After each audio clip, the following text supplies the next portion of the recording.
Eto na naman si Eloy Bugris, may matindi or nakakatawang banat dyan kay Luistro. Matapos niyang mabalitaan, nakakalain mo ba naman si VP Sara Duterte pa daw dapat ang mag-provide ng ebidensya sa mga aligasyon kay VP Sara. Ano ba naman yan? Yan na ba yung bago ngayon? Kung sino yung inireklamo, yun pa yung mag-provide ng ebidensya. At ito pa ang matindi. Ayon po dito sa Masang Pilipino, nabasa din po natin, sabi ni Representative Luistro, hindi papayagan na magsalita ang mga abogado ni VP Sara sa impeachment hearing. Ano ba namang galawan yan, Luistro? Lalong magagalit sa inyo ang tao. Pero bago yan, sa balitang yan, panoorin muna natin kung ano yung mga pinagyayaw ni Eloy Bugris dyan kay Luistro. Luistro, nakabayad ka na ba ng utang? May utang ka daw, di ba? O, ito ang video. Pero naubod ng pangit, hippopotamus na pugita. If you are yet to get your documents from the Commission on Audit to support your sufficient evidence or your factual evidence against Sara for the so-called impeachment, then where did you base your allegations for her to be impeached in the first place? Correct. Bilatsing Eloy ni ginapupo mong mga Pilipino. Hindi lahat sa mga Pilipino adik. Oo. Hindi lahat sa mga Pilipino bubo. Ikaw ang bubong Bilatsing Eloy, kapangit ka na. Bubo ka pa. Ilagay mo rin, sabihin mo rin sa asawa mo na bigyan rin kami ng ebidensya sa mga akusasyon sa kanya na manggagahasa siya. Saan ka naman nakakita, putang ina, ng kaso na si Sara mismo ang mag-provide ng ebidensya ng mga aligasyon against her? Bilatsing Eloy ni kabugong di putaw. Ewan ko ba kung ano nang nangyayari sa kanila dyan sa kamara.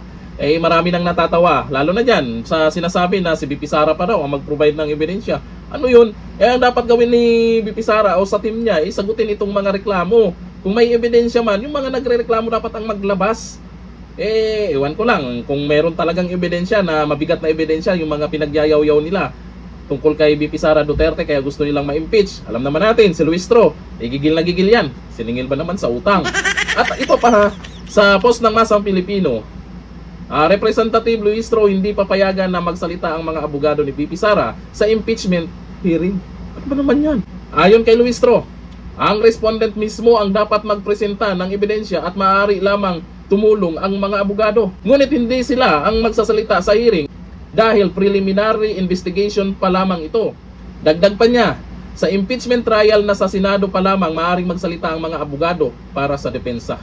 Lupit talaga ng mga to, Ewan ko lang ba kung anong pinagagawa nila. Kaya siguro, siyempre yung ibang mga congressman dyan, isip-isip na rin nila. Kaya nag-alangan na nga dyan na sumuporta. Itong si Luistro, gigil na gigil din ma-impeach si VP Sara. Atat na atat din O ayon dito sa mga nag-comment, sabi ni Ebem Tilkan, kalokohan na talaga ang gi-accuse pa ang mag-provide ng evidence. Ano ba yan? Bago yan, only in the Philippines. Matatalino po ang mga tao. Matatalino po ang mga Pinoy. Nakikita na po yung ginagawa nila kay VP Sara. Kaya lalong lumakas lang si VP Sara. Siyempre, alam po natin sa ugali po ng mga Pinoy kung sino po yung sino po yung nabubuli na, kung ano yung ginagawa sa kanya, yung inaakusahan at nakikita naman ng iba na hindi naman totoo, yun talaga yung papanigan, yun talaga yung susuportahan. Kita nyo naman sa trust rating, lalong lumakas pa ngayon si VP Sara. Sabi ni Apilet Arumas, magbayad ka ng utang mo kay VP Sara. Utang daw, Luistro ha. Sabi ni Marie Chris Amoto, baliktad na ngayon, kung ano ireklamo sa'yo, ikaw magdala ng evidence. O diba, galing ng Pinas. Itong si Luistro, abang-abangan po natin. May mga nagko-comment dyan na ang sabi, ito din ang sinabi po ni VP Sara Duterte, na ang gaba, dili magsaba. Buti na lang, meron din po tayong matapang na OFW na nagsasalita na rin dyan, kagaya po ni Eloy Bugris, na walang preno pag bumanat. Yung banat niya, nakakatawa din naman, pampag-good vibes. At malamang, pag napanood ito ni Luistro, asar talo. Ganito lang natin yun.